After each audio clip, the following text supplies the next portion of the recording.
Hey, welcome to the Engineering Bart Show. Today we're going to design a 12-volt power supply. Eventually, this is part one of it. And we're going to talk briefly about the AC behavior of silicon diodes. We're going to observe the half-wave rectifier. We're going to draw the half-wave on AutoCAD. At least I'm going to do it. And we're going to simulate it on Multisims. This is a new software. It's a very expensive, elegant software, but we're going to do it. And we're going to do a problem on the board. There's going to be a thank you section and a musical outro. This is the last part. There's a couple parts. This may be one video, two videos. I'm not quite sure, but this is the last part. We're going to try to design, or we are going to design, a 12-volt power supply that you plug in. It's not going to be adjustable. It's just plug it in. You get 12 volts all the time. It'll be a regulated 12-volt power supply. But to understand how this power supply works we're going to have to talk about the diode again, but this time we're going to talk about it from a alternating current point of view. Alternating current is a little bit more challenging to discuss, and it takes a little bit more time to discuss, but it's well worth the effort. So let's go do a review for some people who decide to click on this and never heard of this. So hopefully we know that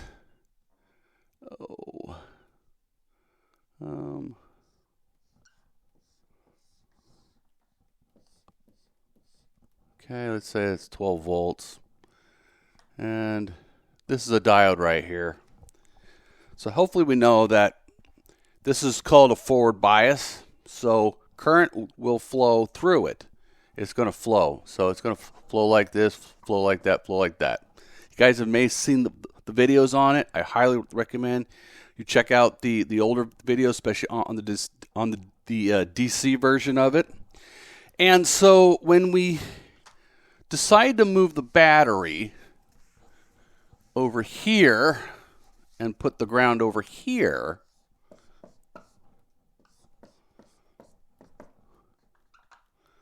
let's say that's a plus, let's say that's a minus, let's say that is a ground. Let's say that's a ground. That's supposed to be a ground, okay.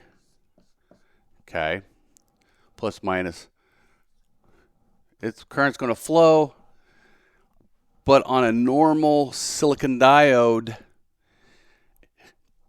you won't get any current going over here until you really crank it up, which is it's not advisable. So your I will equal 0, approximately 0. They say there's current that's so small here that it's negligible. So don't, in this one, you don't need to bring up, hey, there is current. Not really. Not in this case. We're doing it from an ideal point of view. An ideal, maybe a 0.7 drop. We also discussed that a diode works a bit like a battery. Works a bit like a battery. Okay, yeah. Diodes are cool, right? It works like a battery. Now, so one way current flows, the other way current will not flow. So when it goes to the cathode side, if there's a positive, then it'll go to the anode side and then it will flow. Okay. All right, so that's cool. But what if we have alternating current?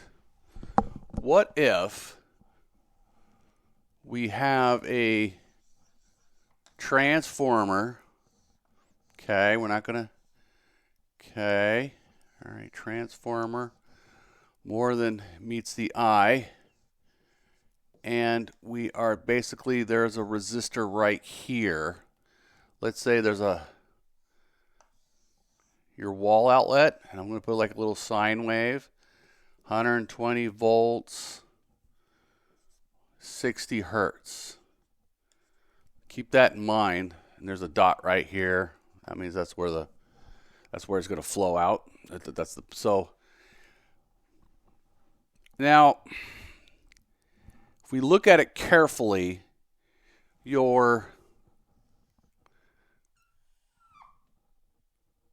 say this is V positive, V minus. Your sine wave works a bit like this. That's 120. That's how it works. This is in your wall. It's definitely a sine wave in your wall. And don't touch it either. Don't touch it. It will blast you to the moon, okay? And this is an R, okay? This is the load. This is an RL. So rather than think about mathematically, what do you think is going to come out of here? What do you guys think? Obviously, you guys can't talk back, but if you could, what would you think? For people who've never seen this before, they probably have no idea. But for people who have, or even people who are clever, you'd be thinking, well, if this is forward bias, then the output right here, if we put our probe, let's say, our oscilloscope probe, will look something like this. And so let's say this is a 10 to 1. So, or I'd say 6 to 1. 6 to 1. So that says that there's 20 volts. So there'd be 20 volts here. Okay. So that's what it should look like. On the next section, we're going to check it out on the new software. And hope you guys get excited. We're going to check it out on the Multisim software. And I will see you there. I'm learning it too. Okay, so this is Multisim. I used it in school, but it was not taught. We used something called LT Spice. And LT Spice is it's a free software. This is not free. Not at all. But this is it's a very convenient software. So what this software, we're talking about half wave, and it's very simple to use. If you guys want me to, I can go through a tutorial on how to use this. Just put down a comment. Some brave person say, I want to learn Multisims. And I'll be like, all right, I'll do it. But other than that, I assume you guys know everything. So let's go ahead and talk about this. This is 120 volts RMS, 60 hertz at 0 phase. Okay, this is a 10 to 1. I sort of discussed that on a couple videos before. This was actually going quite well. And this is an oscilloscope. You can get it from over here. So let's go ahead and hit the stop section. Multisims has all these really cool simulation, like you can bring out a multimeter, you can bring out a function generator, watt meter, oscilloscope, 4-channel, Bodie pot, word generator, all that. I mean, it just goes on and on and on and on. It does have a price tag, so I'm glad that, we can do it here on this channel. So here we go. And this is the outlet, just like what I showed on the board. You notice that I got the oscilloscope, I got the positive end over here, and look, it's only capturing the positive part of the wave, and it's deleting the negative part of the wave.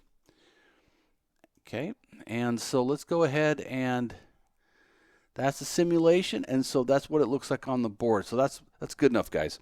So let's go to the next section. I think, well, let's go ahead and take a look at it. That's actually going, 5. It's going like 17 volts peak to peak, 18 volts. So that's 10 to 1. It should be around 20, but I think they're doing a 0.7 drop. So anyway, so that's right there. You can actually, if you hit none, it kind of works like a little oscilloscope, and then when you hit single, you trigger it. And this is, you can change your volts division. So let's go ahead and I think we'll do a little bit more of this. But this is pretty cool software coming on, and I'm very excited. Very excited. Anyways,